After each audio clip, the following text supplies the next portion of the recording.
Le vélo électrique pour découvrir la Corse, c'est l'idée développée par Happy Bike. Cette start-up ajaxienne mène une campagne de promotion. La presse nationale a pu découvrir ainsi les vélos et l'application sur smartphone sur la route des Sanguinaires d'Ajaccio. Marc-Antoine Bouteille, Thor, responsable marketing de la société. L'an dernier, c'était notre première saison. En l'espace de 4 mois, déjà ce service il a permis d'économiser 28 tonnes de CO2 sur toute la Corse. Donc il a reçu aussi un prix de l'innovation au Salon international du tourisme de Paris. Et en fait, c'est le premier, il est précurseur dans le sens que c'est le premier e-bike sharing designé pour les touristes et qui est accessible directement dans les hôtels via une application smartphone. Alors qu'est-ce qu'Happy Bike? C'est l'une de ces jeunes pousses qui veulent développer de nouveaux marchés, de nouvelles activités. Cette idée de louer des vélos connectés à des smartphones a été fondée par un Ajaxien. Il cible pour l'instant plusieurs sites touristiques de l'île, mais son ambition est d'exporter ce modèle. Reportage de Maya Gradiani et d'Alex Vouti.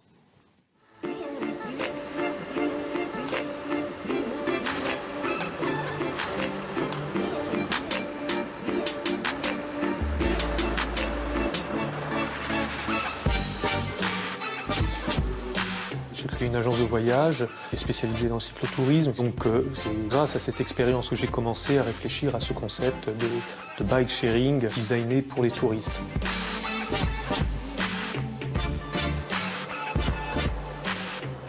Sébastien Rognogne a fondé Happy Bike à Ajaccio.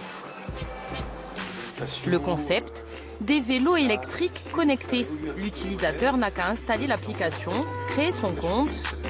Et là, vous allez arriver sur une carte. Par exemple, vous pouvez zoomer sur les endroits où est-ce qu'il y a des vélos. Par exemple, station Ajaccio, vélo La Pinède, vous n'avez pas de vélo disponible. Si vous faites Unlock pour déverrouiller votre cadenas, il va vous demander de rentrer votre système de paiement. En un clic, il loue son vélo. Le smartphone sert de clé pour le cadenas et se transforme au besoin en guide touristique puisqu'on peut télécharger des circuits découvertes. Mais il a aussi une fonction de gardien de bicyclette. Vous avez un état des lieux au moment où vous prenez le vélo, donc un état des lieux qui est assez rapide, mais qui vous permet quand même de faire une vérification des points cruciaux du vélo, et un état des lieux à la sortie du vélo avec une photo obligatoire qui permet aussi, qui engage, c'est-à-dire l'utilisateur finalement, puisqu'il y a une caution qui est déposée, à prendre cette photo et à montrer qu'il a rendu ce vélo en bon état. Sécuriser les 150 vélos de sa flotte, c'est essentiel pour la start-up ajaxienne. Car chaque année, en fin de saison, les 2 roues sont reconditionnées et revendues. Prix 1 800 €, soit 30% de moins que le prix du neuf. Leur cœur d'activité, c'est la location aux touristes, mais le modèle économique de l'entreprise repose sur d'autres piliers. On a un atelier qui va fonctionner à l'année puisqu'on va démarrer maintenant. Et il y aura une partie boutique également qui nous permettra aussi de travailler en dehors de la saison touristique et de proposer des vélos à la vente, en location et en réparation aussi tout au long de l'année. L'année dernière, la start-up avait déployé ses ruches, le petit nom qu'elle donne à ses stations de location, dans 9 villes de Corse. L'été prochain, elle se recentrera sur la région ajaxienne et les calanques de Piane. Autre changement, les vélos pourront désormais se louer à la demi-heure. Le but, développer un service de mobilité, mais toujours connecté. Aujourd'hui, l'entreprise emploie 3 salariés en CDI et travaille avec 2 développeurs en freelance. Pour lancer son activité, Happy Bike a reçu 200 000 € de BPI France, la banque publique d'investissement qui soutient les entreprises numériques. 150 000 € de FEMUGUI, le fonds d'investissement de proximité corse, et des fonds d'investisseurs privés convaincus par le concept. Ce qui interpelle, c'est qu'on est les premiers à se positionner de cette manière-là sur ce marché.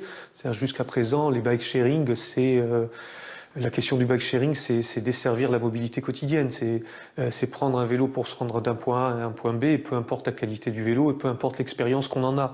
Là, on est sur une notion qui est complètement différente. C'est-à-dire, à partir du moment où vous montez sur ce vélo, vous rentrez dans une expérience connectée. Une expérience que Sébastien Rognogne veut exporter dans d'autres zones touristiques à l'étranger. Où ça, il n'a pas voulu nous le dire, mais ce qui est sûr, c'est que cette fois, il ne s'y rendra pas en vélo. Et toujours dans la